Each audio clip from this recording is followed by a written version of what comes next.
have some answers, but these are not my answers, are the answers of our colleagues who attended the yesterday session on Skills for All, but not only, the session on monitoring and adapting as well.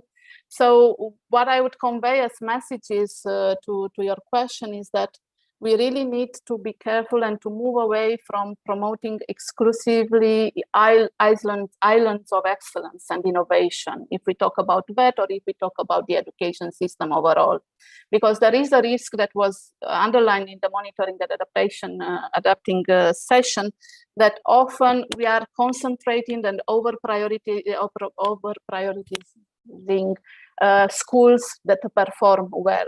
So those elite schools that are really, and the resources often go to certain schools that cater better for their children. So we really need to employ solutions and types of management of resources, allocation of resources to all the schools, and to try to mainstream excellence and innovation throughout the system. So definitely there is this idea of approaching the access and participation in the in education from a holistic manner. We also had yesterday an excellent example on how qualification system, a proper fully fledged national qualification framework and all its procedures and institutions can help building an inclusive lifelong learning system, and in the end is the backbone of that system that secures this kind of education inclusivity, when any kind of learner with any kind of need or constraint can have an access to a learning pathway which is flexible and tailored to its needs.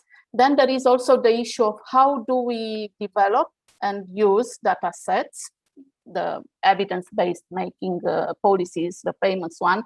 So where we need to really make sure, to be sure that data management, the monitoring and the evaluation procedures are sensitive to social risks, that are looking into social school disengagement reasons, and that there is a clear approach to, for example, incomplete training journeys, because it's not only about access. We can provide access, but we often see that participants, people participating in training programs, they do not complete for various reasons, and most importantly, those reasons are linked to their social vulnerability. So, of course, there is a need to establish the kind of feedback mechanism. So to really listen to the voice of young people, and we will hear later on today, also to hear the voice of NGOs or companies. So definitely we need to acknowledge the multiplicity of learners and learning contexts. So this would be a first step. And really we need to look at these growing needs for skilling, upskilling, and reskilling.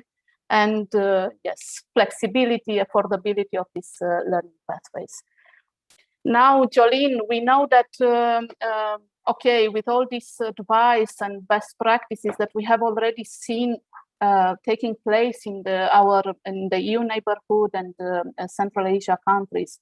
So we may say that at least on the accessibility and equal opportunities, we are making some or taking some steps. What else is needed to create more positive learning experiences? What is your experience? Yeah, so we discussed this topic as well earlier during the conference. And it was focused on what we said, like we need to create meaningful and engaging learning environments to offer positive learning experiences to all learners. And a meaningful learning environment means that the environment or the program offers relevant content in authentic context.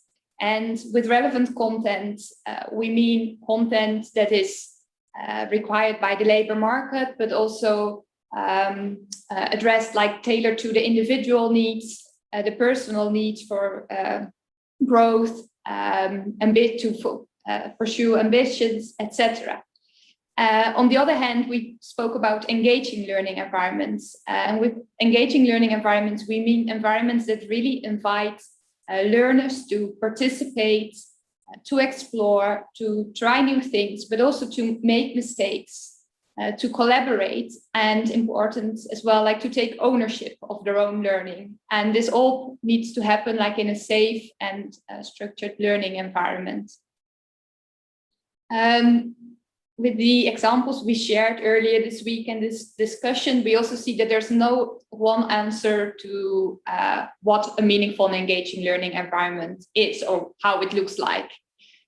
It will first of all depend on the desired learning outcomes.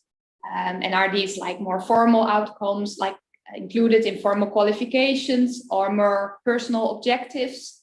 But it also depends on the learners, who are the learners, and the context in which learning takes place.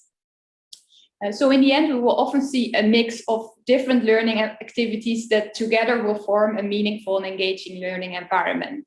And we will need this mix to address the different needs of learners, their different interests, and we will probably also need a mix to ensure that the learners in the end achieve the desired learning outcomes.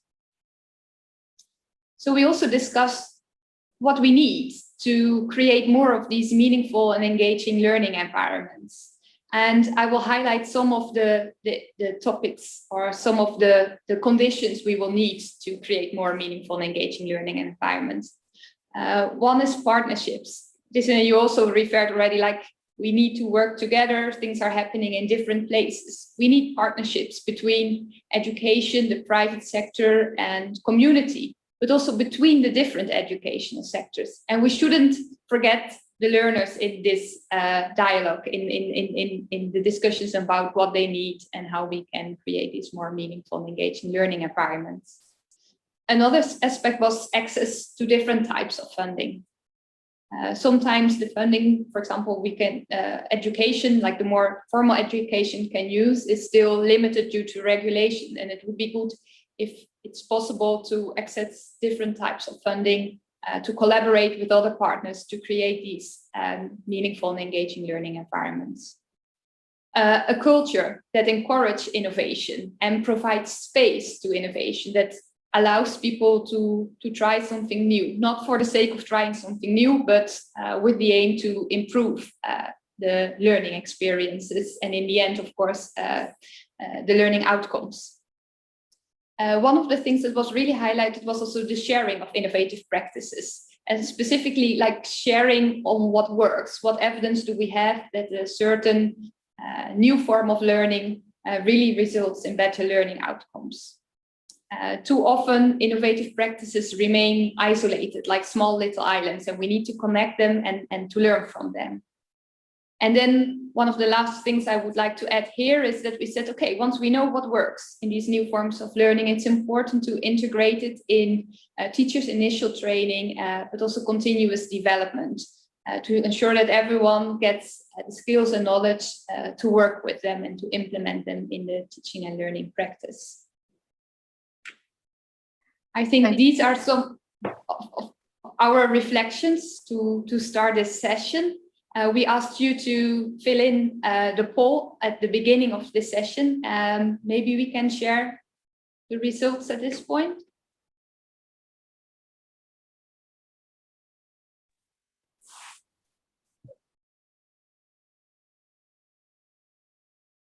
I see one big word popping up, motivation.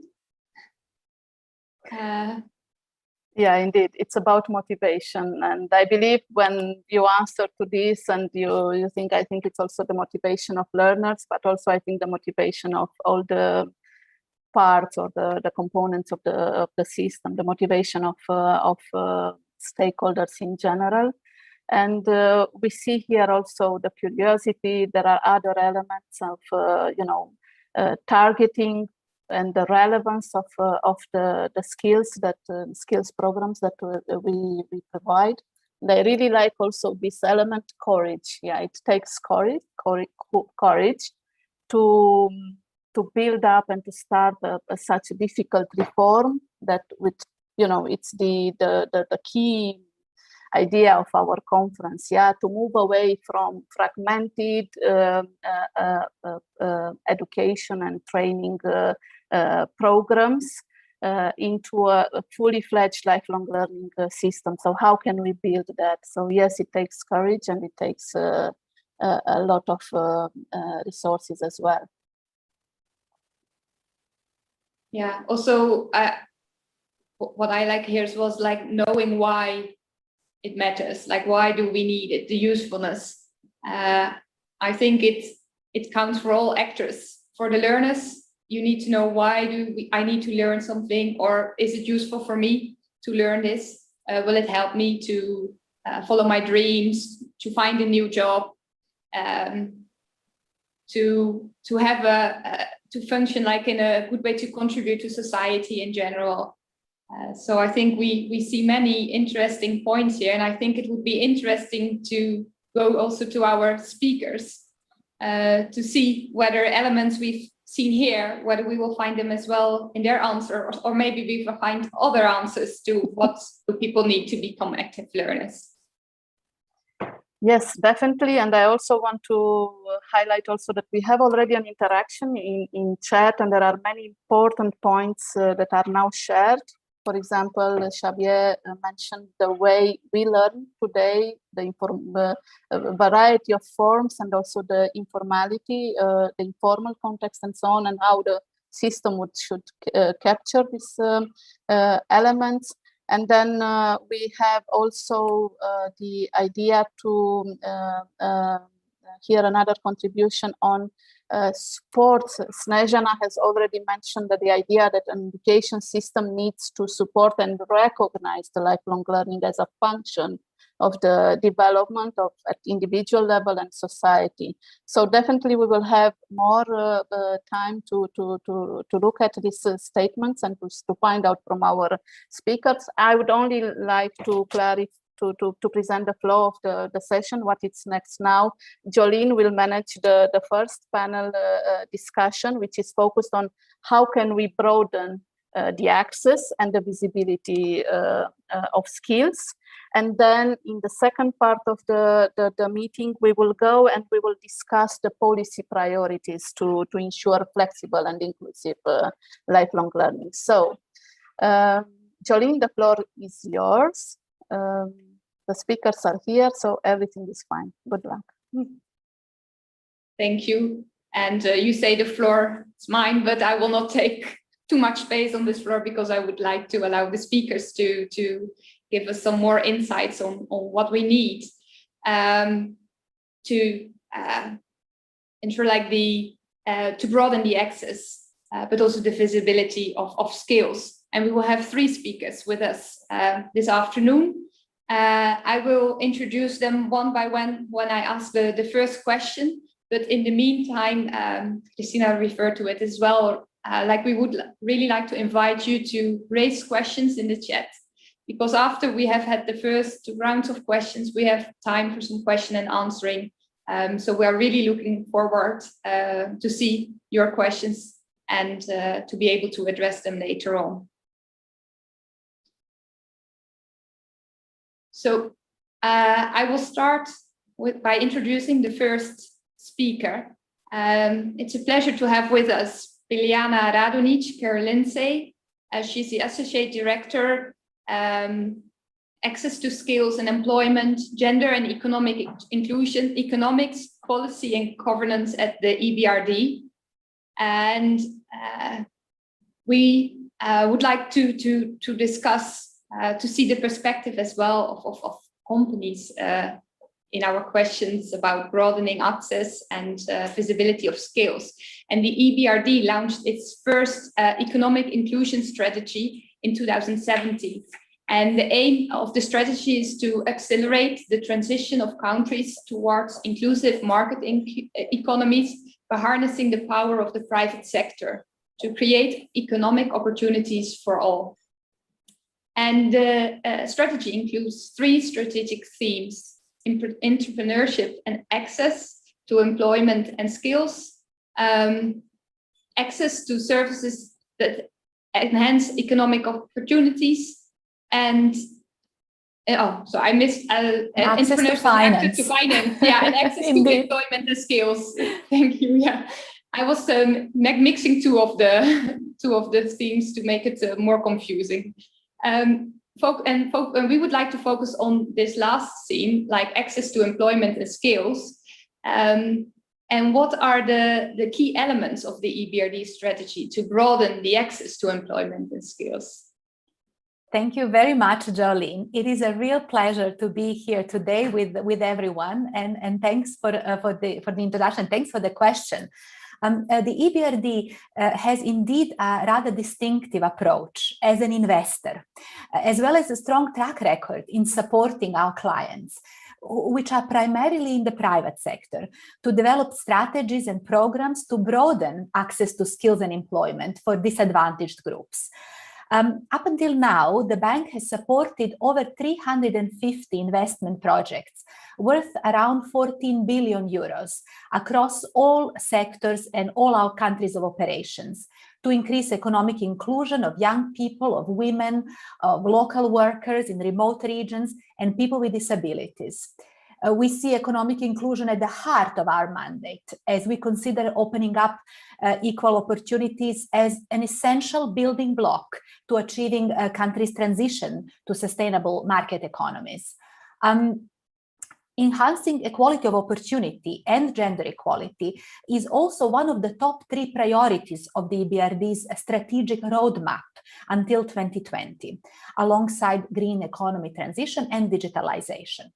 And in this context, we look forward to stepping up our efforts as we are set to launch our new gender strategy and the new equality of opportunity strategy later this year. You mentioned our 2017 strategy that is expiring. We are working on the new strategy, which will have a broader and more holistic human capital development approach. In addition to providing financing to businesses, EBRD also provides technical assistance to help companies develop the skilled and diverse workforce, which is critical for their current and future business operations. Also, to improve access to skills and jobs, we often support our clients in offering work-based learning opportunities for young women and men in partnerships with local education institutions. We also help bring the concerns of businesses to the attention of relevant national authorities through policy dialogue and multi-stakeholder platforms on market-relevant skills development.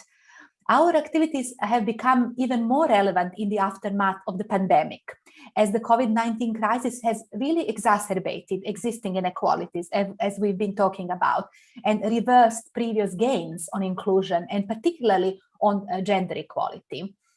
So we acknowledge that women are currently underrepresented in science, technology, engineering, and mathematics profession. They're also likely to be disproportionately affected by technological disruptions, such as automation, which this crisis is really fast forwarding.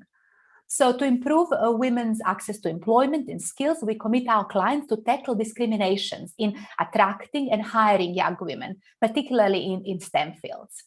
And we support a number of clients to strengthen their equal opportunities policies and practices, such as through diversity and inclusion action plans. And my final point is that we have intensified our work on gender equality as an institution. So gender mainstreaming has now become part of the scorecard target of our banking department, and we are very proud of that. I will stop here for now. Thank you, Liliana. I think I really liked when you said like equal opportunities are essential building blocks. And I think it shows as well what I felt also throughout the conference. These equal opportunities are important for everyone to benefit, and a very important aspect of lifelong learning systems. And I think with my second question later on, we also get back to it, like what does it mean for companies, for the private sector?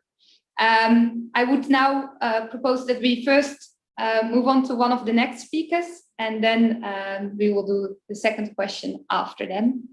So for a second speaker, we have with us Fatjon Dragoshi, project manager of the Skills for Jobs project in Albania.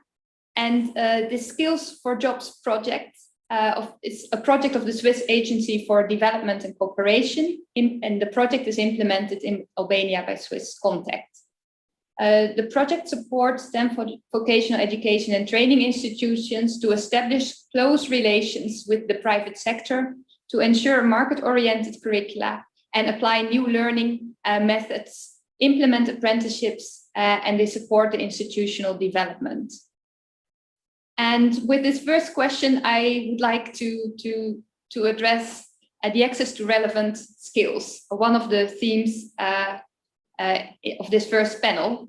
And we see that in many countries, countries are revising their qualifications and curricula to ensure that they are up to date, that they cover relevant content. We also see that this is quite a challenge in this fast changing world. So based on your experience, Fatjon, in the Skills for Job project on ensuring market-oriented curricula, what steps can be taken to ensure that training programs offer relevant skills? Thanks, Jolene, and greetings to everyone. This is a very interesting, nice, but yet very challenging question when I think how I put my words into line. But I need to start by saying that Skills for Jobs, it's a project that works at provider level. And I attend many such events, and I attend many workshops and conferences in different hotel conference rooms where we discuss strategy. And once you are very inspired by the thoughtful ideas that we have and craft very nicely in documents, then you go into a school in Leja region with 500 students and you start talking to a director. And you say, you know, strategy X, Y, Z, and he says, yes, yes, yes. And then, you know, you start talking to them about actions they are doing, and then you see a bit of a disconnect. And then when you ask them, yeah, but the strategy, and they're like, what is that? And I'm not joking. So for us, it's very important to understand the context at the very nature of a territory or a locality. And based on this approach, we have come more or less to about 4 key actions that we support our partner providers to undertake. And those are a dialogue with the private sector, promoting work-based learning, teachers in and from the industry, and then the 4th, strong skills. And I'll come to each and every one of those very briefly.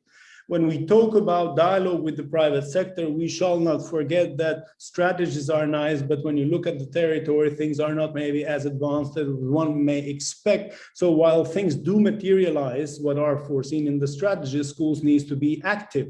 And therefore, they have a big dilemma. Who is the private sector? Where are the organized business structures? And there you see a big gap. You don't have organizations of businesses who are capable to explain to certain entities what their needs for skills are. Or when you look at the skills needs assessment surveys or skills forecasts, these are very complicated exercises for economies like ours, and with the state of development of such policies. And that's why we have promoted this one-to-one business relation in between a school and companies. And that's how now partner providers have created their network of companies with whom they work in the territory to send students to apprenticeship or internships. And I come to the second element. In the apprenticeship-like scheme that we promote here in Albania with the partner providers, we are looking at the mentors as the mediator in between the business and the school. We see now companies that are different size in different realities, but they have now people who are dedicating themselves into mentoring these young students. But by doing that, they're understanding what the curricula says, what the skills that the student bring while they're studying, and that's how they can give constructive feedback to the school. And then from the school, we take it to the national agency, and hopefully that integrates in the system. A third element is having as many teachers of the school do some experience in the private sector, or possibly hire teachers, part-time assignments for people who are working in companies or in industry. And that really brings faster the needs that the industry has. And I come to the fourth, which somehow comes logically. Strong skills, most of us call them soft skills, but lately a colleague of mine whom I had a discussion with, she was saying, well, these are the only skills that remain for life, isn't it? You know, negotiation skills and all of these. So maybe those are the strong skills. And what we try to do is to integrate as much as possible of these skills in the applied curricula when the teaching, the annual teaching plans are being developed. I hope I summarized it and I didn't take too much time, Jolene. Thank you, Fatjon. I think what we hear from your answer is like start locally at the schools, and in all your activities, we hear like the links. There are always links. We work together on activities as education and as private sector. And I really like the strong skills, no soft skills or 21st century skills, but we keep the strong skills. Thank you. So let's move from here to our third speaker in this first panel, Marcel de Leeuwen, e-learning specialist from the Netherlands. And I think we already heard also like in the first contribution from Bejane, like the pandemic has accelerated a lot, maybe also reversed some of the progress we have made. But if we talk about e-learning or digital and online learning, I think it's really accelerated the use of it. And you work specifically on e-learning. You work as an e-learning expert on creating inspiring and powerful learning experiences, the way I translated it literally from Dutch. And during the introduction of the session, we also spoke about the different vulnerable groups. Earlier this day, we also heard like participation in adult learning, specifically by lower skilled adults, is still very low.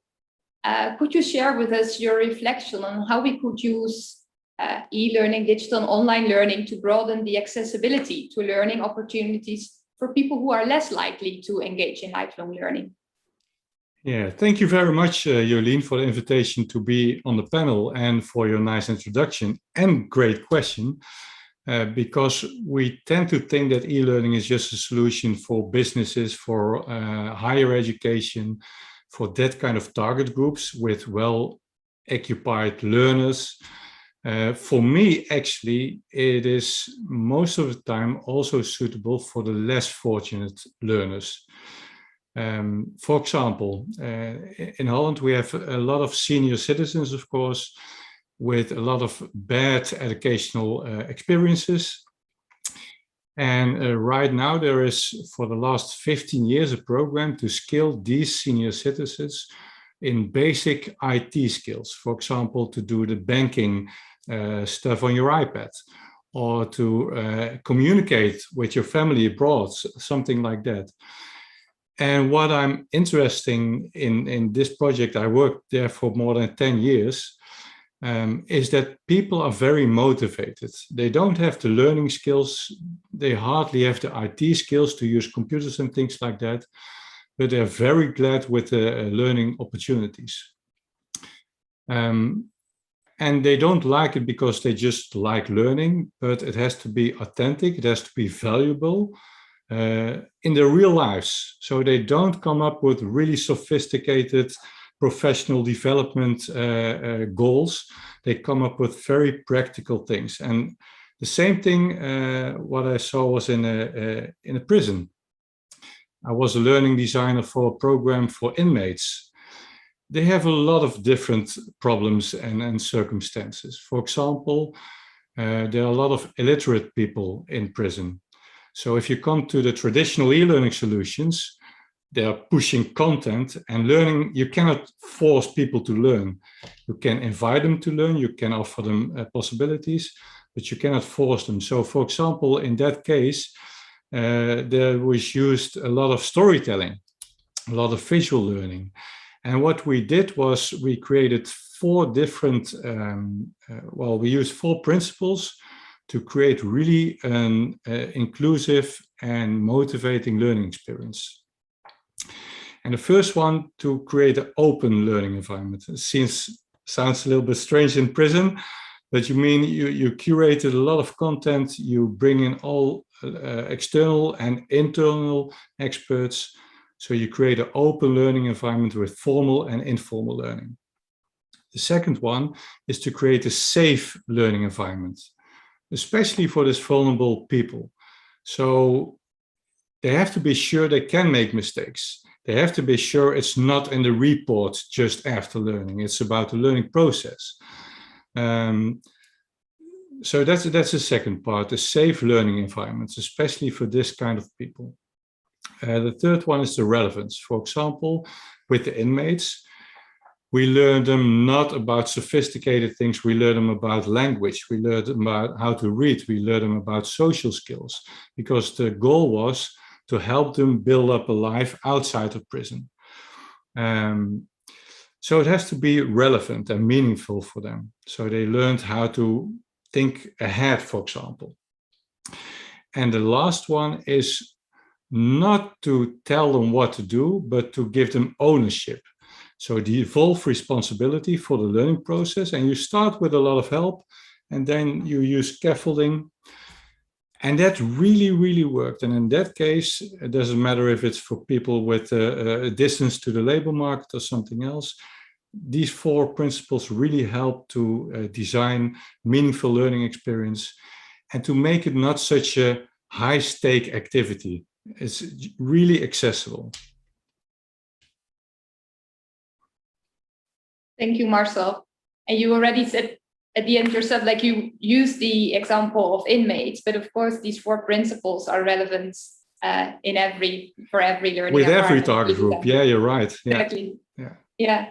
And something interesting I noted down as well from the beginning is that you mentioned, like, for those adults like still working on literacy, etc., but also having limited basic IT skills, they were still able to use the opportunities digital and online learning offers. I would now like to go back to Liliane for a second question. Also, I would still like to invite people to raise your questions in the chat, because after the second round of questions, we will have time to address your questions as well. So we heard before from you, like, what's is important in your strategy, and we are also curious, like, what does it mean for your clients, the companies? What does this mean for them, and to what extent do they adopt measures to promote skills development? Are they equally willing to invest in training? And if not, what characterizes the companies that are inclined to do so? Liliane. Thank you. Thank you, Jolene. That's a very important question. Operationalization is the most important thing. I would agree with Fatjon about importance of going beyond strategy and into practical implementation. But we often find that, in contrast with SMEs, which often lack capacity and, shall I say, sometimes vision, we find that mid-caps and large corporates are much more inclined to work with us as EBRD in promoting human capital development and investing in training. This is particularly true for larger and more complex companies that need to better develop their strategic workforce planning and management functions in order to respond to the future of work trends, such as aging workforce, for example. Let me take that example. We are particularly focused on supporting our clients in opening up economic opportunities for older workers, as well as for people with disabilities. And there are many entry points how to operationalize this. For example, in the past year, we have worked with a number of retail clients, food and non-food retail, to recruit, train, integrate, and retain people with disabilities and older workers throughout their business operations in Poland, in Lithuania, in Croatia, Moldova, Belarus. In addition, we have helped clients and governments in the process of adapting to technological changes, which is a constant process in the workplace, by developing national skills assessments and skills development approaches.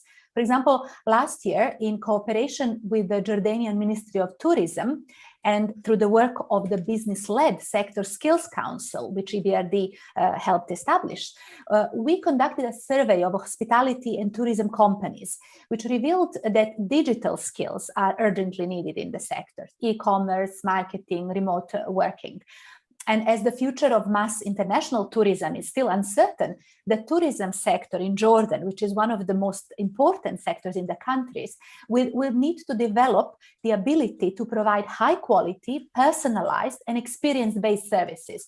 So we are working now with the Jordanian government in partnership with ETF, in fact, to develop a national tourism skills development strategy with a particular key focus on enhancing digital skills. And I just, my last example is with regards to large utilities in Turkey, where we help them to promote equal opportunities and strengthen the role of women in the workforce in this male-dominated energy sector. Just one example, best practice, energy distribution company Tredash in 2020 recorded an outstanding increase in the number of women in technical roles, from as little as 4% to 25% in roughly a year. And they also increased the number of women in management roles from 10% to 15%. To achieve this, with EBRD support, the company developed a number of initiatives, including a very successful Women in Leadership Training and Mentorship Program to advanced female employees' career progression to management roles. And we all know that care responsibilities are one of the key barriers for women's access to employment. So the company provided financial support for childcare and also a job rotation program for flexible working. And finally, to ensure a strong pipeline of female talents, the company, with EBRD support, conducted extensive outreach activities to present the sector as an attractive career option for young women in vocational schools, and also to provide gender-sensitive work-based learning opportunities for students. So I'll stop here and I would be happy to answer any questions. Thank you, Liliana, also for sharing these interesting examples and impressive increases in the participation of women in these roles, these functions. I would like to also ask a second question to Fatjon. Because with the first one, we focused on the access to relevant skills. But I also would like to focus on these new forms of learning. We discussed this earlier this week, and we emphasized like the importance of meaningful and engaging learning environments, but also in the Skills for Jobs project, you introduce new learning methods, and you already mentioned before as well the relevance of work-based learning. What elements did the Skills for Jobs project introduce or support to introduce to create more meaningful and engaging learning experiences for learners? And what are the experiences so far with these new forms? When in the inception phase, designing the approach that Skills for Jobs would apply, as we looked very carefully into the context, we found out that there was too much dictation and teacher dictation and then student writing notes. And this was not really as attractive for the learners. And once you have that disconnect, when the student cannot follow anymore and pay attention, then all the words that we saw in the slide kind of fade away, because there could be no passion without understanding and comprehending and being able to follow and so on and so forth. And as a result, we, in our strategy, decided to have 4 key elements. The first thing, promote online learning as part of blended learning, and then promote as heavily as we could experiential practical learning. A third element was to introduce in partner providers industry standards through companies as much as we could. And a fourth element was to promote digitalized profession programs. And I'll explain very briefly. For us, it started with developing a digital learning environment through a Moodle-based platform, and then start supporting some teachers on how to navigate and use those platforms when interacting with their students. And most importantly for us also was to support them into developing digital learning content. But to answer a bit to the second part of your question, this didn't really go very well in the first few years, because it was so difficult to get teachers out of their comfort zone and to get into e-learning, although we had provided quite a satisfactory infrastructure, I would say. But then the pandemic hit, and it changed completely the way everyone was doing business. And then everyone came to us, so to say, trying to find a solution for business continuation. And ever since, we see a great deal of positive response, be it from the teachers, but also from the students, in engaging with one another through technologies for education. And now we are very excited to see that now about 20% of the students in the system have access to digital learning content and can interact with the platform, and this is increasing every month, actually. The second element was to promote practical learning, work-based learning modalities, apprenticeship-like. But there the challenge is that 90% or 91% of the companies in Albania are micro companies. And as you're working in small territories, you don't have much choice, because also you need some enlightened employers, but those who are really also willing to open their doors to the students. And this took a while, and now we are able to start selecting a bit more the companies, because the network is extending and more companies now have an interest and are showing at the doors of the schools to collaborate with them. And then introducing industry standards was very important for us, because that was an important element into building up on the attractiveness of jobs. There you have students who really find it fascinating to, I don't know, follow some Cisco courses or the likes. And I come to the last one. We were trying to make vocational education fancy, because only 18% of the youngsters choose that path versus gymnasium in Albania, unlike in most of the countries in the Western Balkans.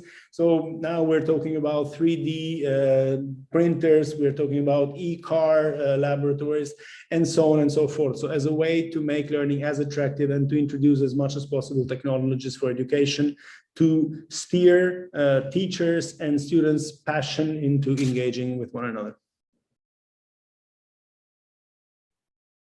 Thank you, Ation. I think what you say, compared with other Balkan countries, participation in VET in Albania is low, but there are many other countries that also face challenges with the attractiveness of VET. I also highlight from your contribution, interaction to create engaging learning environments, not always easy, but then the pandemic helped in that regard as well. And one thing I found interesting, because Liana mentioned before, it's especially with the bigger companies who have their strategies where it's easier to work on this inclusiveness. You also raised a challenge working with the small companies and to get them involved. So I think it's one of the interesting topics, challenges to discuss together. Let me move to the last question for now, and then we will have some time for questions from the chat. Marcel, from the previous two speakers, we heard about the willingness of both companies to invest in training and to work on inclusiveness, and about new forms of learning introduced in VET, in more formal education in Albania. But you also support companies in developing online training for their employees. Based on your experiences, what opportunities does e-learning offer to companies to better support the skills development of their employees?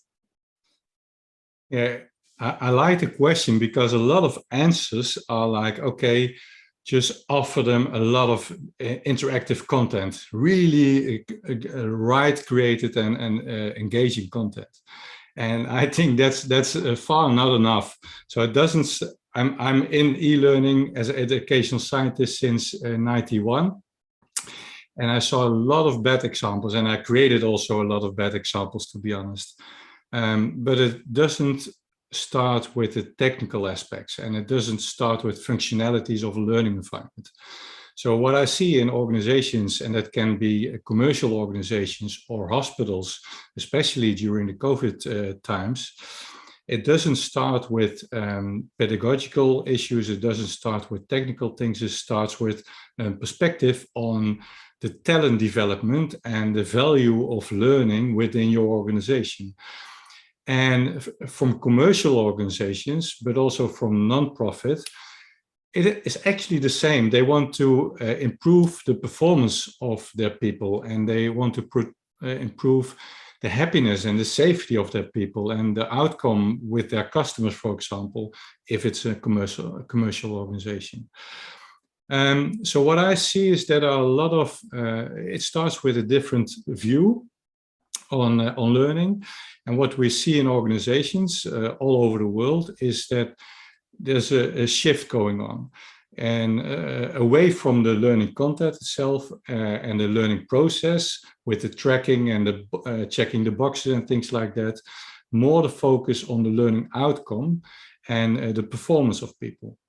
And one of the examples in hospitals at this moment is a methodology based on skills, and it's called entrusted professional activities. So it's all about skills. And it's like a framework, a theoretically framework, but it's also integrated with a technical solution. So what it offers is a really flexible way of learning, a very personalized way of learning. And it's completely different with the old view. So you need a holistic view on learning and development. And even in these times, if you know, I have to let some people go because we don't have the opportunity to hire them anymore. Even then you see that organizations want to invest in learning to outplace them, for example. So for that holistic view, you can really use e-learning, because e-learning can be create a really powerful blend of different interactions, different systems. And you can come up with personalized learning with dashboards, and you create what we called a learning ecosystem with formal, informal learning, synchronous, asynchronous learning. And that can be very powerful because on every different level in the organization, it can support the learning process. It can create communities, it can create connections between people. Because learning is, of course, not only individual learning, the old-fashioned way of doing e-learning. So it's more holistic view with all the systems in place. And it means also think about use of open badges for certifications. So if you have a certification in one organization and you go working in the other organization, you can bring it with you in an e-portfolio, for example. So that makes it more flexible and more focused also on the individual professional instead of the organization only. And I think that's really what we can, well, facilitate by using e-learning, because nowadays we have things like learning standards to interchange between organizations. We have things like open badges for the previous acquired competencies, for example. You can transfer them from one organization to the other one. You can really focus on what do I have to learn to perform. So I think e-learning can really make a difference in a new fashioned way from a holistic point of view. Thank you. It sounds like we have a full toolbox with digital instruments to make the learning. Technical things are there already, so it's the mindset that we need now. And also what I like to see in the different contributions are, like you also mentioned this holistic approach, but you also started like, what do those companies want to achieve, but also their employees, and about talent development. And I also heard that in the first contribution from Biljana on the what is in there for the companies. Everyone feels the need, like we need to keep developing for different reasons, and we need to find ways to address the individual needs and to support everyone to develop him or herself. Yeah. Yeah. I think we took slightly longer than we planned, but I think we still have some time for questions, don't we, Christina? Definitely, and I want to make time for this interaction. And actually, I propose to change a bit the approach. Not me reading out the comments and the questions we have in chat. I would like to give the floor to those who posted their reflections, and at the end to give also a chance to our speakers to briefly react.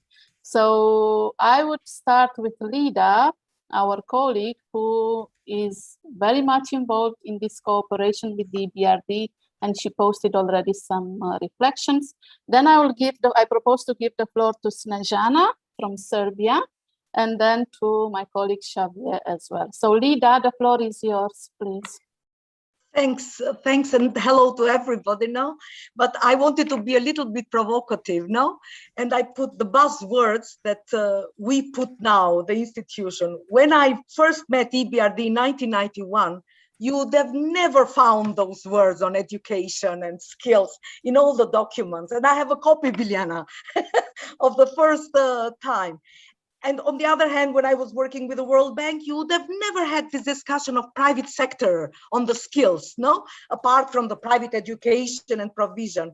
So my point is that it's the world in change, the conceptualization in change, and all institutions have understood that none can do something alone. And it's a beautiful thing to read all these documents now of this, and even EBRD today. It's all about skills. It's all about qualification framework. It's all about teacher training, work-based learning. And you'd say, have they copied ETF? No, this used to be our words, no? But it's with our cooperation and strong cooperation, we come much, much stronger with the government. And we have cases, at least I can talk for the cases of Turkey, and where with the EBRD team and the private sector, we really work on all these issues in a cohesive and a joint. This morning we had with employers, and Biljana knows them, took the track, and they made the presentation of how they are working on skills for impaired individuals. Before, you wouldn't have thought of it. And it's all about the innovation, technology provision, and all the designs of teaching and learning. So the plea is that the knowledge for teaching and learning doesn't belong only to the educationalist. No, it belongs to everybody, and it's based on the individual and the community needs for in a lifelong learning. So thank you, Biljana, again for our great cooperation, and I've learned a lot. And so looking forward. Thank you, Lida. Yes, Biljana, I will give you at the end of this tour the few minutes to give your feedback. Now let's move to Snežana Krašnja from Serbia. Snežana, you mentioned 2 points about the 4 principles that Marcel mentioned. You like them very much, and also the fact that learners should benefit from the curriculum. Would you have further reflections on that, please? Yes, thank you very much. I was impressed with all these inputs given to all of us. And I was working many years as someone who is working with teachers, students, and others. So my experience is that we have in Serbia very good system of professional development of teachers, and they can go to the different seminars, programs to have the better knowledge. But the system recognized these things. They can have the better salary and better recognition, like some kind of the title. They are specialists for that and that, and it's important for them that someone see their efforts to learn much more and to give that knowledge, skills to their students.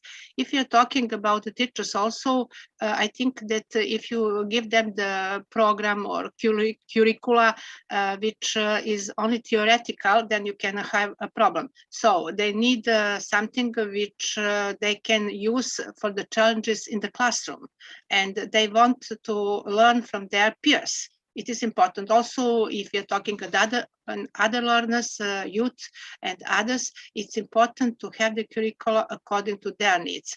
It is like you are in prison, as we heard, then you have another challenges which you have in your life. So you must adapt the curricula according to the needs of the learners. Thank you, Snežana, a very important message. Now we move to my colleague Xavier. He made a point about the bad experiences, and I think this is very important for what Fatjaan has said. Xavier?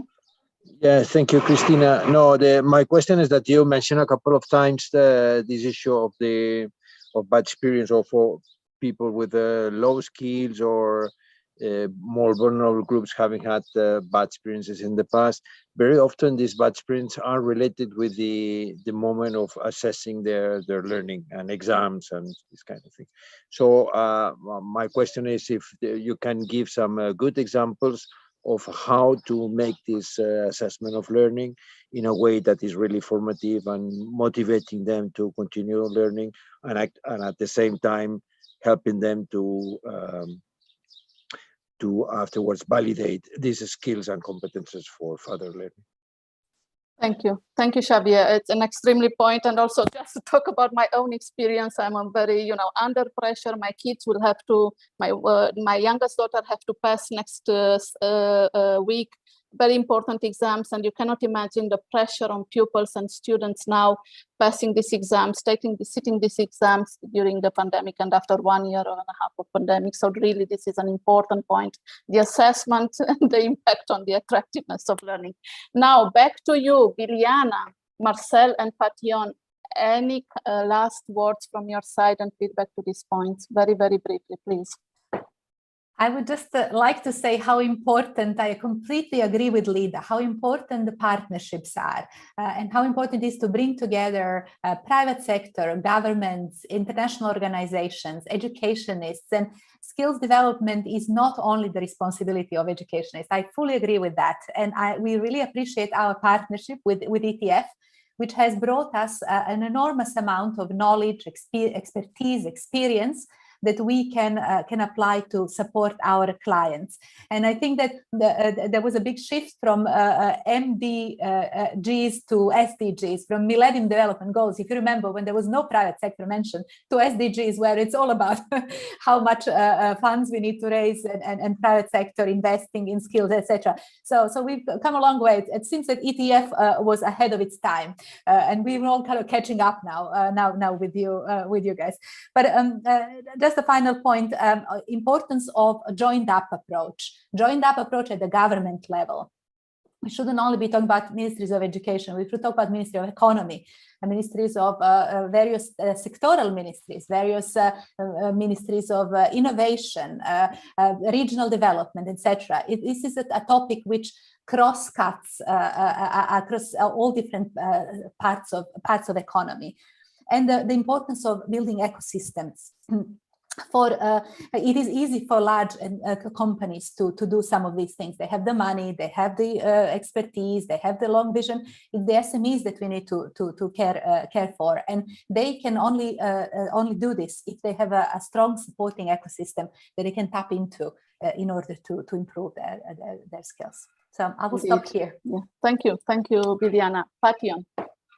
Thanks. I would like to once again reinforce the idea that there has to be a lot of effort put by so many different actors to ensure that businesses go to schools and schools goes to business, because that is the only way how we can hope that we create enough good practices that will then disseminate those good experiences to others who will be more proactively trying new things. And I think that's the key thing here, reinventing ourselves as we go.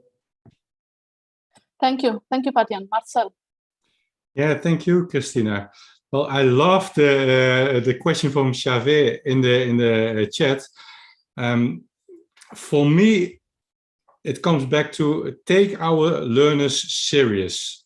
Me as an educational scientist, I'm used to create learning opportunities from my desk.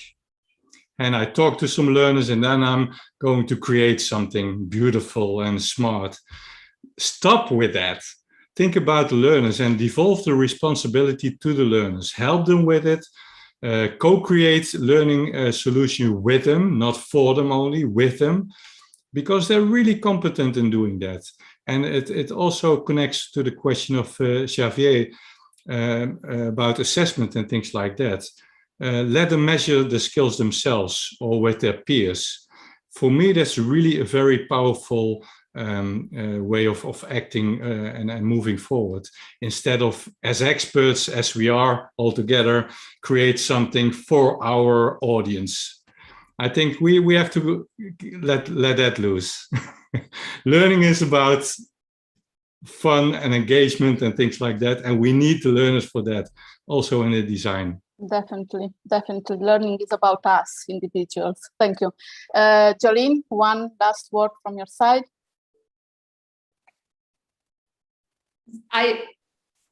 What I just get from this session again, especially this last point, is like it's a joint effort. And I think we all see what is needed. We all have our ambitions to support lifelong learning, to help building this system that will support lifelong learning. And we have to do it with all of us. So we need to find each other, and we shouldn't forget about the learners.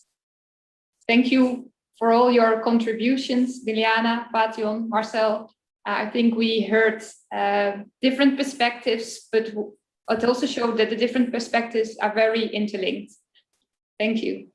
Thank you, Jolene. And I would like to now to share with you a secret. Myself and Jolene, before this meeting, we decided to allow more time to discussion and interaction. So yes, we are a bit behind the schedule, but I think that's not a problem. And my proposal now is, unfortunately, to skip the break. We wanted to have a 5 minutes break, but I would say that for the sake of continuing the discussion and, you know, using the excellent points we had in session 1, to have them also for the session 2, is to continue now with the session 2, if you agree with that. We have prepared 2 videos for you, but I think we will broadcast them after the meeting. You'll find them on our platform, so there is no problem to move now to the second panel. And now it is my pleasure to invite our guests. The first one is from the European Commission, Ms. Alison Crabb. She's head of unit coordinating the area of skills and qualification in DG employment. I'm also pleased to announce that we will have also Ms. Snezhana Klashna, the Minister Advisor in the Ministry of Youth Sport of Republic of Serbia, as well as Mr. Raimo Vorinen, Dr. Vorinen, who is Associate Professor at the Finnish Institute of the Educational Research of the University of Jyväskylä, but he is also the chair of the board of International Center for Career Development. So now it is my pleasure to open the discussion now with Ms. Alison Crabb. We know that we live through such amazing times, such challenging times, and we know as well that the European Union has adopted a lot of, put forward a lot of ambitious targets, priorities in the area of skills. So just to mention the new European skills agenda, the renewed one, and the fact that we have ambitious objectives there, and really the focus is on lifelong learning and the focus is on individuals. It was exactly what was also underlined in the first session. So the focus is on how individuals benefit from all these lifelong learning opportunities. So the skills agenda also underlines, and we know that you have a lot of work on making more flexible or pushing for a flexible learning arrangement and flexible learning pathways. And we discuss a lot about micro-credential, individual learning accounts, and all these aspects. So we would like from you to understand what is the flexibilization, what it means to make flexible learning pathways. What are, in your opinion, and from your experience looking at 27 EU member states, what are the key ingredients for flexible learning pathways? Please, Ms. Crabb. Thank you very much, Christina. Thanks for the kind introduction, and thanks to all for such an enjoyable and interesting session so far. I'm finding it very interesting. I think, and this is a great question to pursue with, this question of flexible learning pathways, because what has struck me in our discussion so far this afternoon is the focus that everyone is putting on meaning for each of us as an individual learner. And I think for that really to be operationalized, what we're talking about is making it possible for each individual learner to follow a flexible learning pathway. In other words, really, being able to engage with learning throughout life in any kind of learning environment, being able to give that learning a trusted value for whatever purpose we're learning. We often talk about the labour market, of course, tremendously important, but also very much aware that there's other reasons, motivations for learning. And all of those really should come together in a meaningful learning pathway for the individual. So I think it's a great angle to come at the question from. Actually, Jolene, in introduction to this afternoon session, I thought did a great job of kind of mapping out the landscape, and it's a really busy landscape of factors that need to be in place for these flexible learning pathways to succeed. I would just maybe focus on a few points which are high on our policy agenda right now when it comes to EU cooperation.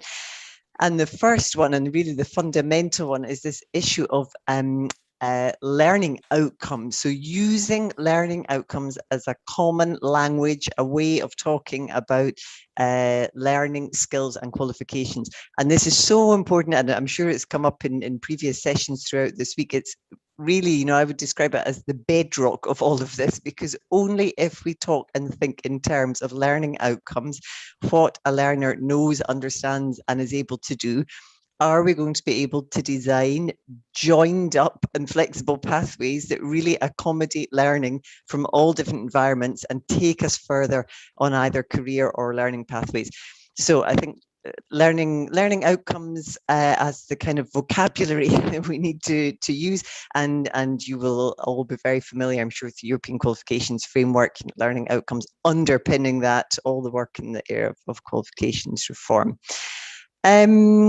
Other point maybe to say a few words on is guidance and validation, because another topic of course, not only for those in the lower skilled trap, those who are most in need of engaging with learning, but actually for all of us at any skill level, is a question of really giving a trusted value, giving the right value to the skills that we've acquired after initial education and training.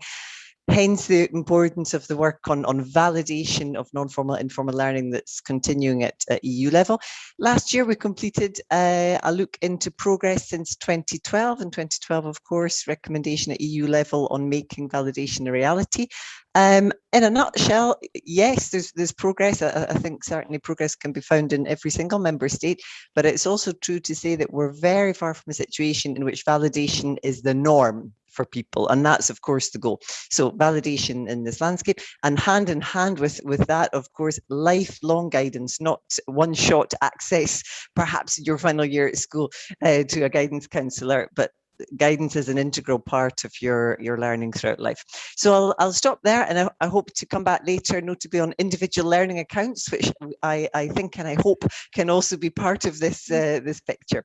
Thanks, Christina. No, actually, Alison, I think we would like to continue now the discussion with you, because also we have a second question for you, and I would like to pose it now.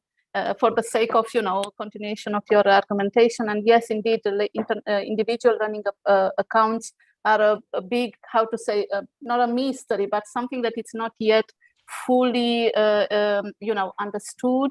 And we need to raise the awareness, and also need to build the trust in this aspect. And for example, the European Training Foundation has launched now an investigation, a small survey on to assess and to look at the level of awareness on the challenges that certain countries or policymakers perceive about this flexibilization. So please continue with quick points on the individual learning accounts. And then in this vein, I would also like to underline, all of us, we know that this recovery, the economic recovery, is quite difficult.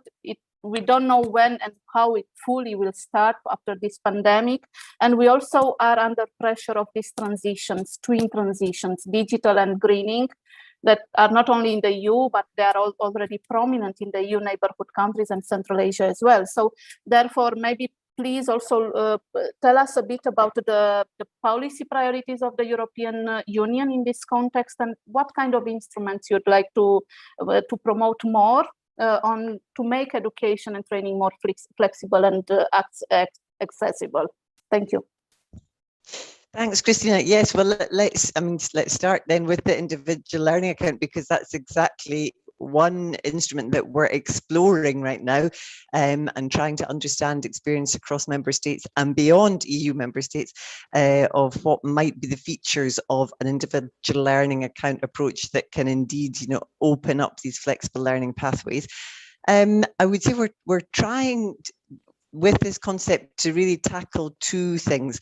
One is reaching people who have let me call it a looser relationship with their employer. So indeed, they may be unemployed or inactive, they may be self-employed, they may be one of the many people right now in part-time or short-term work, or the small but growing number of platform workers. So something like 4 in 10 people in the labour market right now, by our calculation, could be broadly considered to be an atypical work. 40% of people who are likely at risk of not being covered by what in many countries are very well-functioning, well-established systems for training of people in full-time employment. So closing those gaps, that's one thing that we're interested in doing. Maybe perhaps even more fundamentally, though, is for all individuals engaging with learning to explore the idea of whether an individual learning account can really help create the change of mindset and empowerment, which is so important. And I know this has been a topic throughout the week, and all of us engaged in this field know it. It's also about effecting a real cultural change that each individual understands that he or she has the possibility to keep learning throughout life and has the opportunities to do that in a way that is meaningful for them. So the elements of an individual learning account, I always say in introduction that the title is perhaps a bit misleading, because the account or the entitlement is one thing, and that's absolutely fine. But of course, it's the landscape around and the learning ecosystem, as we've been saying this afternoon, around it, which will actually make it work. So what do we find in a strong skills and learning ecosystem? We find access to validation as the norm. We find lifelong guidance. We find easy access to quality assured training opportunities, probably something like a national registry, probably put together with strong input from social partners. We find things like functioning paid leave arrangements for people in employment.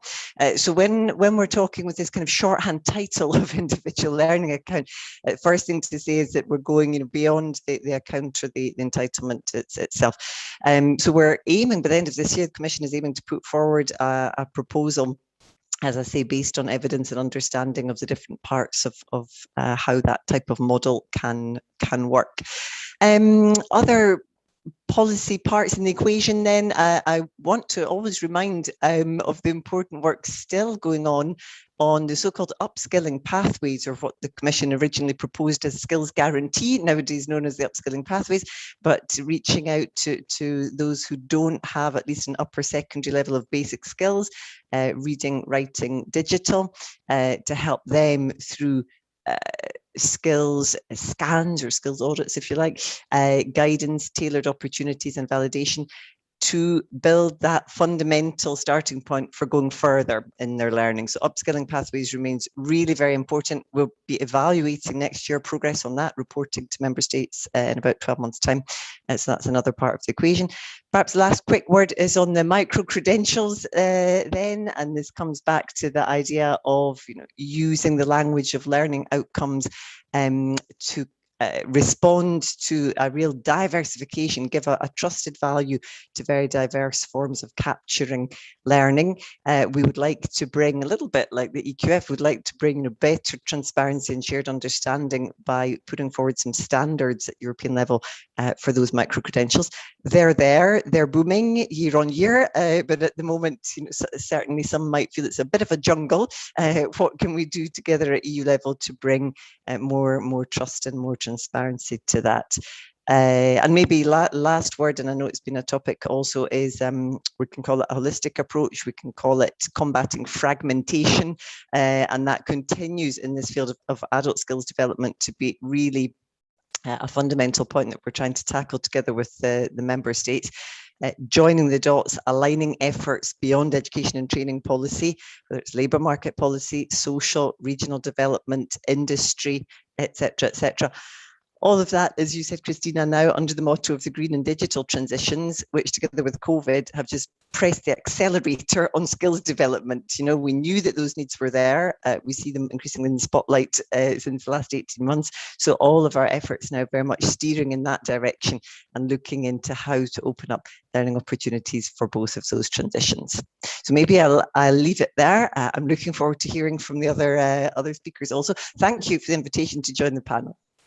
Thank you, Ms. Crabb. Yes, excellent points. And actually, I want to share from practice what we see also in our countries. the lack of flexibility or incomplete development of national qualification frameworks, or all this element of flexibilization, micro-credential, recognizing the potential of these kind of very short-term skills development programs, actually impede and block the access of job seekers and people with low level of education or obsolete qualifications to further training. So it's a loss, it's an immense loss of opportunities. Yeah. So now, thank you very much, Ms. Crabb. Now I think there are extremely interesting points, and now I think it makes a lot of sense now to move to one of our partner countries, Serbia, who is one of the leaders, in innovation, in working on this fragmentation that you just mentioned, Ms. Crabb. So working on the fragmentation and building sectorial approaches, holistic sectorial approaches to a problem that it's growing now. We see in the pandemic as well. So the youth integration on the labor market through skills development to career guidance and so on. So it's my pleasure now to invite Ms. Snježana Klažna, the advisor of the Minister of Youth and Sport in the Republic of Serbia. We have collaborated a lot. Snježana, if I can say, you are a champion of promoting the youth policies in your country. So therefore, I really am grateful that you are here with us and that you can share your experience and advices when it comes to youth integration. So you tested a lot, you had a lot of policy approaches, you have also assessed these programs and you looked at their outcomes and results. So we would like to know what works, what is your experience in promoting inclusive policies to skills development or career orientation, and as well job opportunities for young people. What is your experience in Serbia? Thank you. Thank you, Christina, for inviting me, and thank you to all panelists and other participants.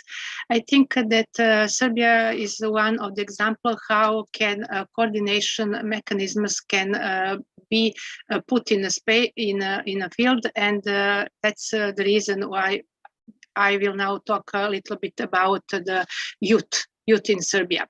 So the Ministry of Youth and Sports, together with other ministries and together with the business sector and the youth organizations, because it's important all of us to be on the same way, put a lot of the activities to ensure that young people acquire skills in the labor, which are required in the labor market, support the transition of young people from education to the labor market, of course, and with focus of young people who are at risk of the social exclusion. A key factor, I think, and important if we are talking about the young people, is informing. So to informing young people, that means counseling, professional guidance, as well as training for active job research.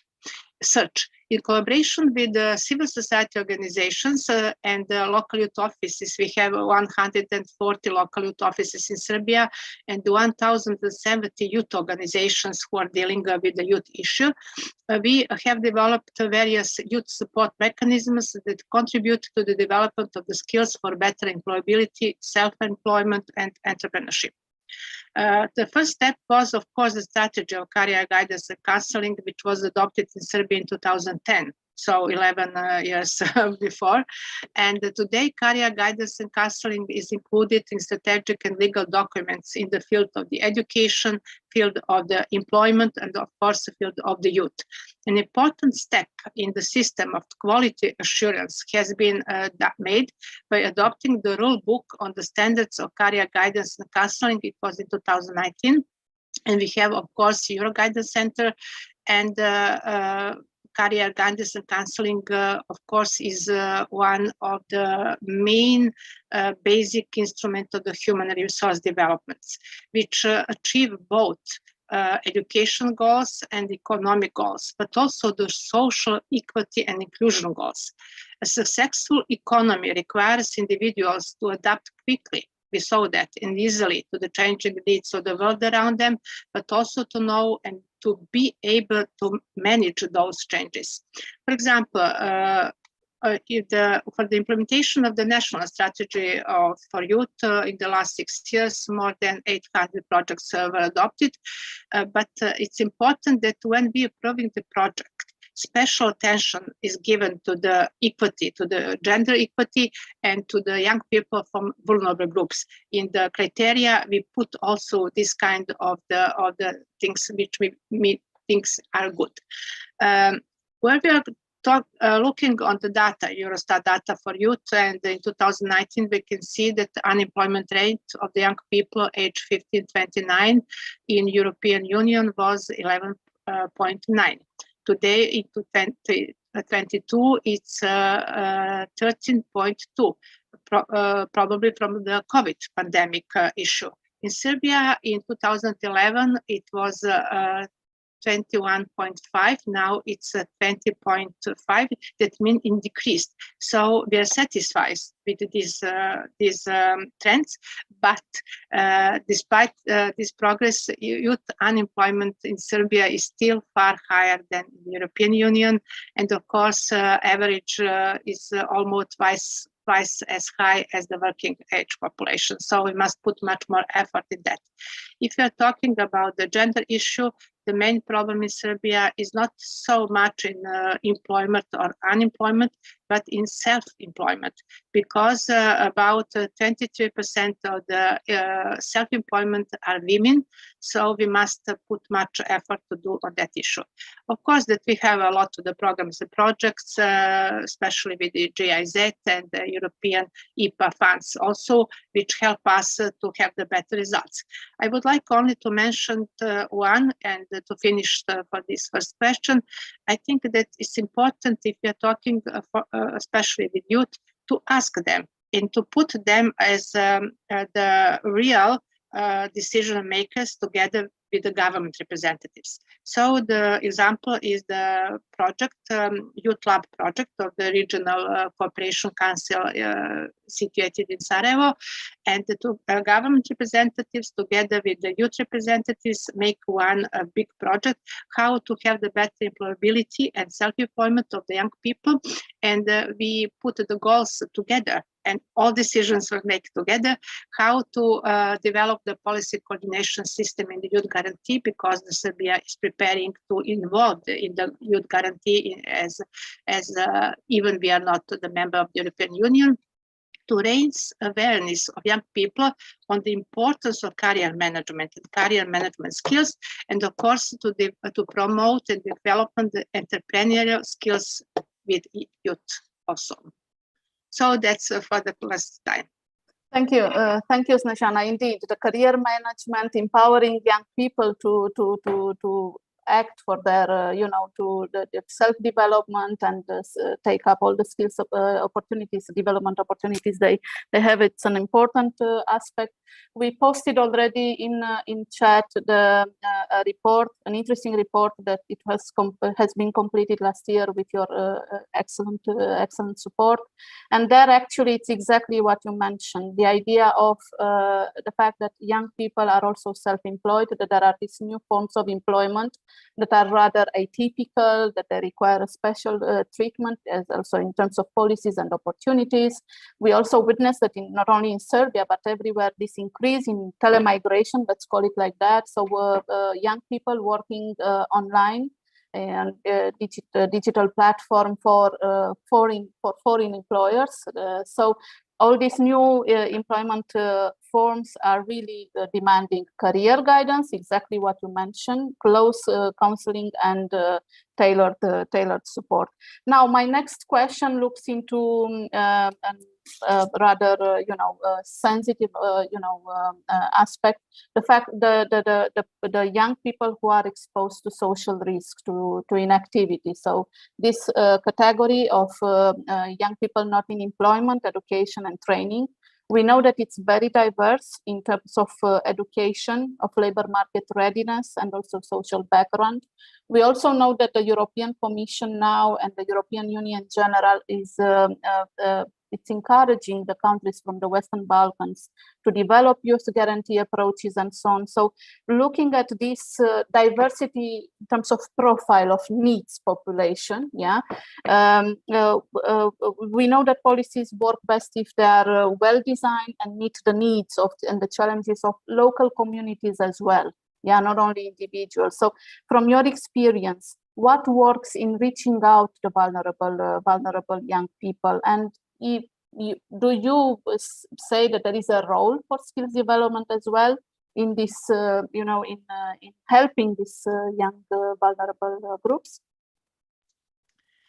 Thank you very much also for these questions. But first of all, I would like to thank ETF for this study of the youth position in Serbia, which is very good done. And also in this study is mentioned that one of the priority must be to work with the people, young people in the need category. So that's also the results and to put that in the practice. According to the data, we know that the need category is very, very much in a problem with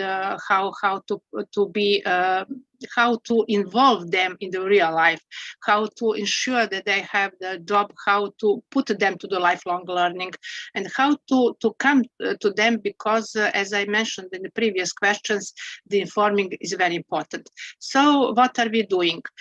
We as the Ministry of Youth and Sport use the local youth offices there in the region of Serbia, and they have local coordinators and also the civic organizations, youth organizations together to come to those young people who are in the need category, but also to those who are not motivated to participate, active in the society, because the young people live in some space, and the space is local space, so they can reach them better than we from the national level. So it's the one of the approach, and also it's important if you're talking development of the skills to give them a chance, also like all others young people, to develop the personal skills needed for the lifelong learning.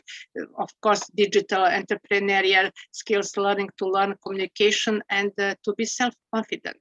That's also very important for them, because it's usually that they do not believe in themselves. So they go to their home and not think how they can be involved in the society. And we have another approach. So because last year, the government of Serbia established a special ministry for out of the towns. That means for the village. And the need category is just much more. We have the much more people, youth from that category living in the village.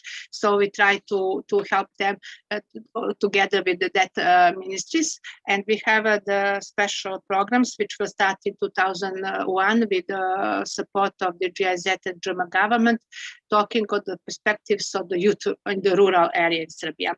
And when we're talking about the need category, we can also see, according to the data, that we have the less problem, of course, in the Belgrade region, but the main problem is in the southeast Serbia region, also with that category.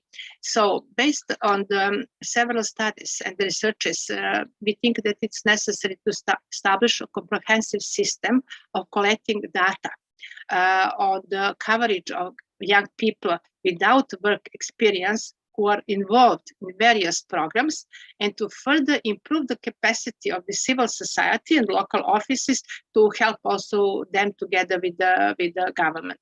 And we plan to piloting this approach in the Youth Guarantee Program because we have the new strategy for employment, and the first time we have the 3 years strategy action plan for the employment, and the special packet for the youth also in that. Thank you, Snezhana, and also I thank you also to you and your colleagues, and also the colleagues in the statistical office in Serbia, because you mentioned an important point, the last one, the data.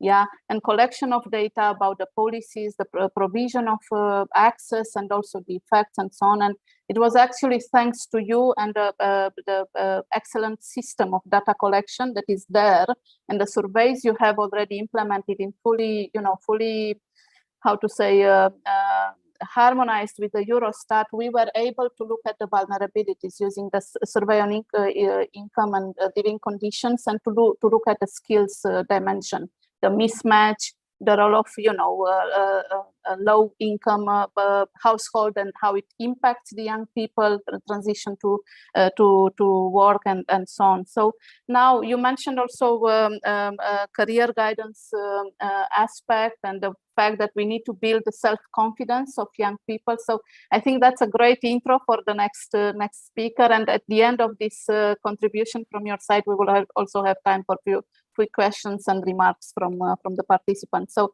now it's my pleasure to move to Raimo. Thank you very much, Snezhana. So we move to Mr. Vuorinen, and we want now to tap into your absolutely great experience in the career guidance building system. You belonged, you worked in this field for years, so we really want to hear from you. We know that we are witnessing tremendous, challenges and changes on the labor market, a lot of changes in the education system and the way we learn. And Carmo, my colleague, said a great word there. We should refer to us as learners, not to refer to as a third party, the learners. We are the learners, so all of us. So we know that also we are facing social challenges. So more than ever, the learning should be accessible and agile, the issue of flexibility and so on, and also the outcomes recognized, regardless the moment and the format of learning. So tell us a bit, what is the role of the lifelong guidance systems in these flexible learning environments, please? Thank you. Thank you for the introduction and invitation for this event and very lively discussions. So after listening to this discussion, I have really difficulties to answer your questions, because of what I would like to say, that the more flexibility we have in learning environments, there's the more need and demand for guidance services. But the problem which I was facing immediately, you were saying, the question was that what is the role of lifelong guidance systems in flexible learning environment? And now we have been listening to terminology, what was like, there were partnerships, access, innovations, engagement, informal and formal learning, and I should talk about lifelong guidance system. So first I would like to say that I would like to change my language, so I'm not talking about lifelong guidance systems, and also the what is a lifelong guidance system in a flexible learning environment. So I would like to change the question that what is the locus where guidance related issues are related in learning, in flexible learning environments, and sort of what is it like, what's guidance like as a feature of flexible learning. So that implies that we need to change the way how we talk about guidance, and also what type of terminology we are using, although some have a long tradition and we have a previous set of mind that we need to change as well, in accordance with the discussions and discourse what we have been listening about learning. So, and also Ms. Grab was talking about learning outcomes. So I should talk about also shift the focus from from guidance suppliers to users and individuals who are engaging in guidance. So what are the outcomes of guidance? And based on the previous experience and also the work that has been conducted in a number of countries, we know that guidance has a crucial role in lifelong learning and flexible learning environment. So to answer briefly the question, I would say that guidance is the heart of flexible learning environments. And to sort of elaborate this a little bit further, I would start the questions and the outcomes. So the lifelong is crucial point. And from individual perspective, the outcomes are the skills which Ms. Glasner was saying, that we are learning the career management skills, and like a strong skill, how we can identify goals for ourselves, drive identify the signals that I need to sort of take into account when I'm thinking of my position in my individual learning path. So for young people in education and school, it provides an opportunity to develop the skills and set visions and develop the skills which I'm using in successful transitions. And for adults, either in employed, self-employed, or working in gig economy, it's sort of one way to identify what are my current skills and where there's a need to upskill and reskill, and how I can identify learning goals for myself, which then have some labor market relevance and future relevance. So it's not only for unemployed, it's for employed, but also for self-employed, and also the aging people who are then moving to different transitions. And then if we think of the training provider, then it's sort of lubricant that makes the training provision, is let's say, efficient, and it also takes into account the needs, competence needs in the labor market, and now especially in the recovery. But then we come to the locus, so, and also the formal and informal guidance. And what we were listening to the use of digital technology, or use of technology in creating learning environments. But this has also impact for guidance, that the individuals and young people and adults have access to same information what we have when we are providing the learning and training opportunities. And then when they have also possibilities to create knowledge and have new type of presence in social media or in different platforms, the career discussions or discussions which relate to career take place with or without the help of practitioner. So we need to have skills, how we perform there, how we introduce ourselves, how we evaluate the information and the relevance of information. So total new type of skills which relate to career. And one last comment is also now I'm coming to our language. When we have been talking about training and education, then that's the organizational language and supplier word, and learning is the citizen language or the user word.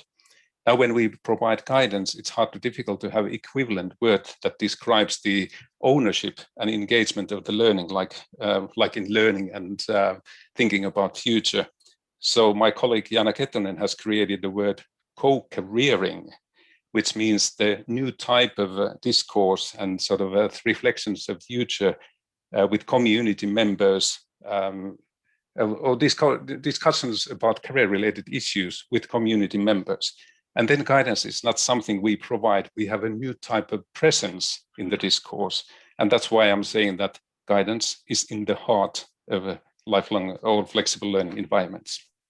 Definitely, Raimo. It's there, and we really need to reinvent ourselves as learners, but also to reinvent the whole set of classifications, definitions, and also the policies elements that we are operating with. Now, I think we anticipated a lot of some answers also for my second question, but let's summarize now. In your opinion, what are the key policy ingredients that would facilitate an inclusive and fit for purpose career guidance? And I stop here. I will not mention any more system. So, you know. I think when I was talking about informal guidance, but it's formal guidance as well. So we have to think it as a sort of a part of the social justice issue, and also the social contract, what is provided by policymakers or by public organizations, as we have heard that people have different readiness and different opportunities and different access to service. So it's one way to promote the equal opportunities. So the first thing what we have learned from the different countries is that there's not one model, but we can have some features or ingredients, like you said. So one key issue is the joint understanding of the current paradigm of guidance and how guidance needs to transform in the similar way like we are transforming the learning opportunities. So shifting the focus on outcomes and having equivalent concepts for that. Then guidance is a policy of its own right, but it's also connected to employment, education, social and youth policy. So to get a mandate for this and sort of rationale why we need to invest on guidance, that's important. And then when it's fragmented, we have heard partnerships and those on, we need strong national leadership and coordination, like an entity who is responsible for the coordination and leadership, like a representative structure. Then we need to take into account that we need to integrate career education into national educational system. So thinking guidance and career management skills as an explicit learning outcome of educational system. So that's sort of a skill what the individuals need throughout their life. Then providing teacher training for practitioners, continuous training, but training for the managers of educational systems as well. Then quality assurance, what Mr. Klasner was saying, and then through professionalized service and continuous improvement based on the evidence. And finally, the use of technology is crucial, not only to provide services, but creating a digital ecosystem that sort of integrates and brings the elements together. And within these policies, we need to think access, the quality of information and the labor market information, real-time information, skills of the individual practitioners, and how we integrate this system. And we have a lot of materials to build on. So within European countries, we have been working a number of years together, and ETF and ILO just published a report. And within the forthcoming weeks, there's a sort of joint statement of the international organizations of the importance of guidance. So these are building blocks which the countries can use when they develop their systems. Definitely, and also in ETF, we have committed already to spread the word, because we see that the impact of pandemic, it was devastating, if I can say, not only on the individuals, but also on the intermediaries, the labor market intermediaries, not having the proper information on the labor market and not providing counseling because they simply did not have access to that, or they were not really. So yes, it's a lot. We will continue this discussion. We will have in autumn as well, and maybe my colleague Florian will mention that. This continuous work on career guidance system and so on. I thank you, Raimo, very, very much. Now I pass quickly the floor to Jolene to see the reactions, feedback, and questions. Yes, thank you for this very interesting discussion. We have some questions. We also have very limited time, but shall we just invite to hear what the questions are? Like I follow your example, Christina. I learn every day. I would like to invite the participants to ask their questions. And my colleague Carmo Gomez says the first question. Can I invite you to ask the question? If you're here, otherwise I will. Yes, I'm here.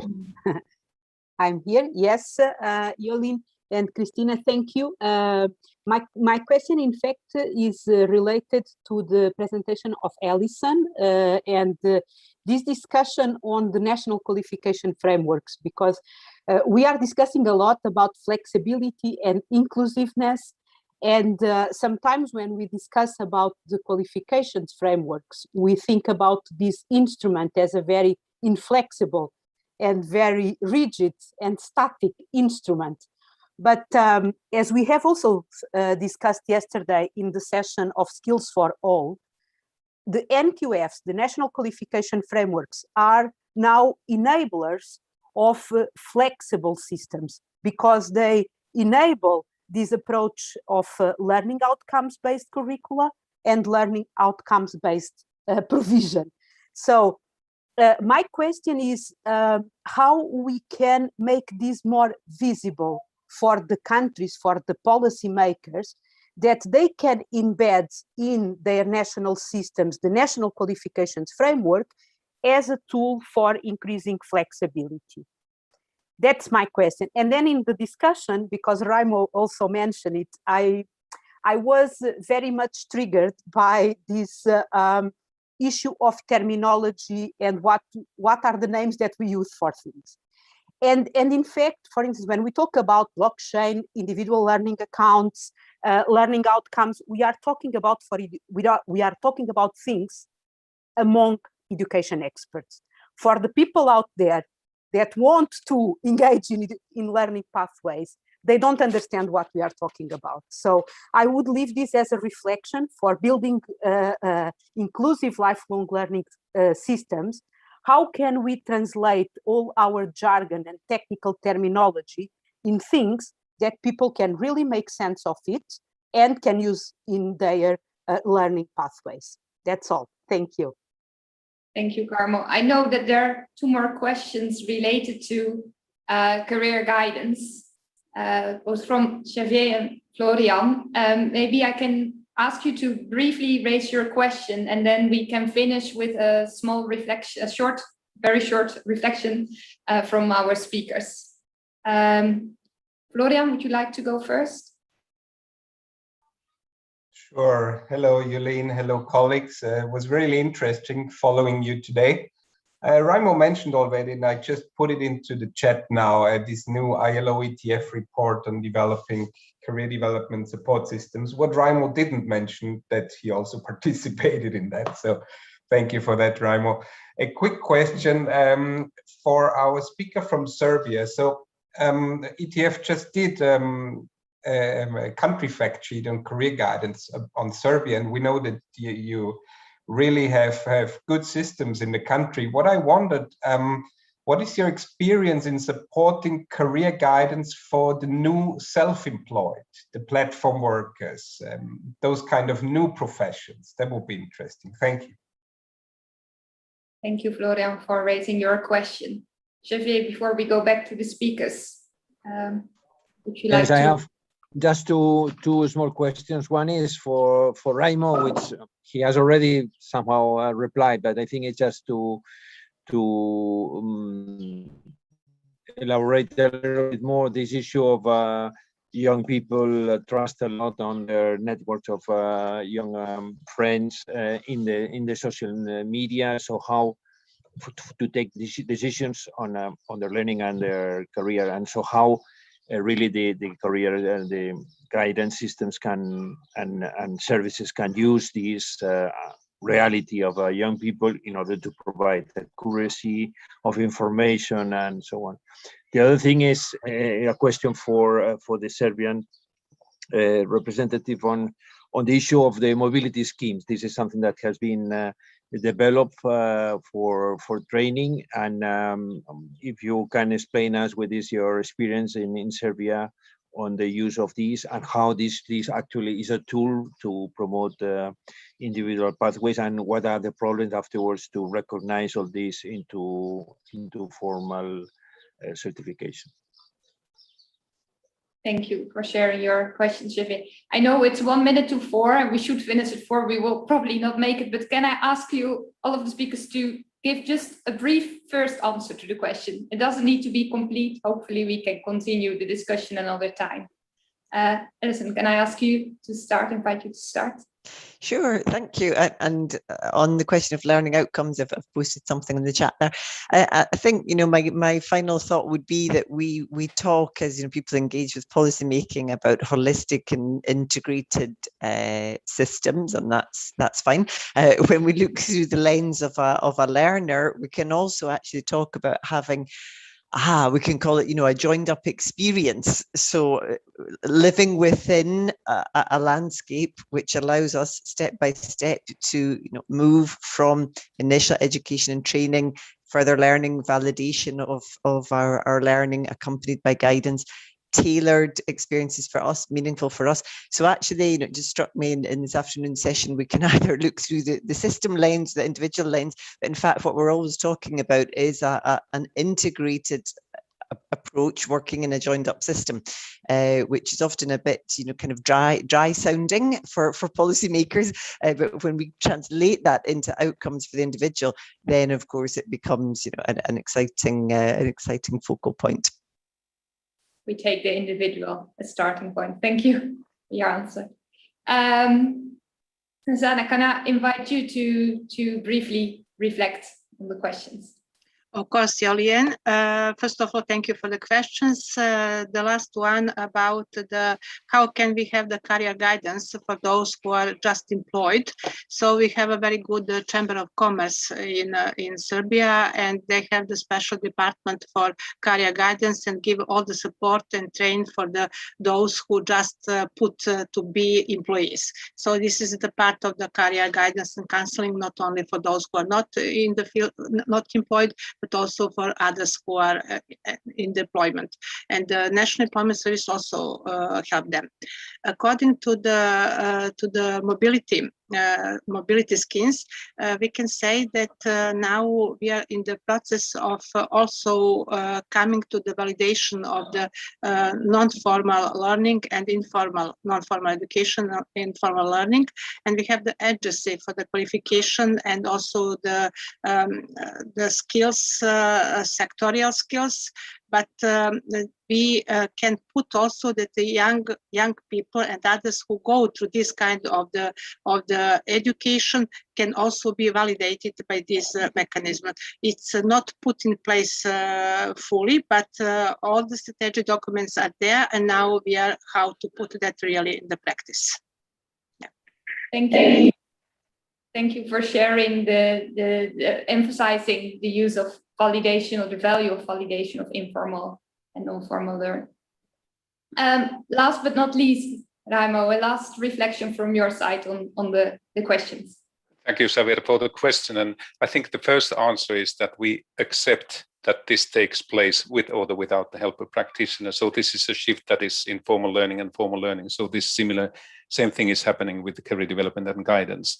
And I think this relates now to the shift from supplier to the individual, that we are part of the guidance. We see a learning outcome, which is the career management skills, which include the sort of interest and putting oneself a vision, and then skills to obtain relevant information, find it, use it, and to what has relevance into one's sort of own future. And then another one is then what is the sort of reliable presence of the individuals, and also what type of presence guidance can have in this type of information. So it's like an affordance. And that's why I was using the word co-careering. That is describing the shift. It's not only driven by organizations, but it's sort of emerging as a joint process. Thank you. And for that, we need to have the skills, acquire the skills to be able to co-create our own learning process. Exactly. Thanks for all your contributions. I would invite Christina for our final reflections, final words of this session. No, thank you. And I don't want, Denise made our colleague, she made a great job in chat. We have, the statements of the most important statements of our speakers. So really, I would not draw all the conclusions. That there were some excellent statements like, business to go to school, schools to go to business, to co-create our career and to co-create as well our services and the way we deliver.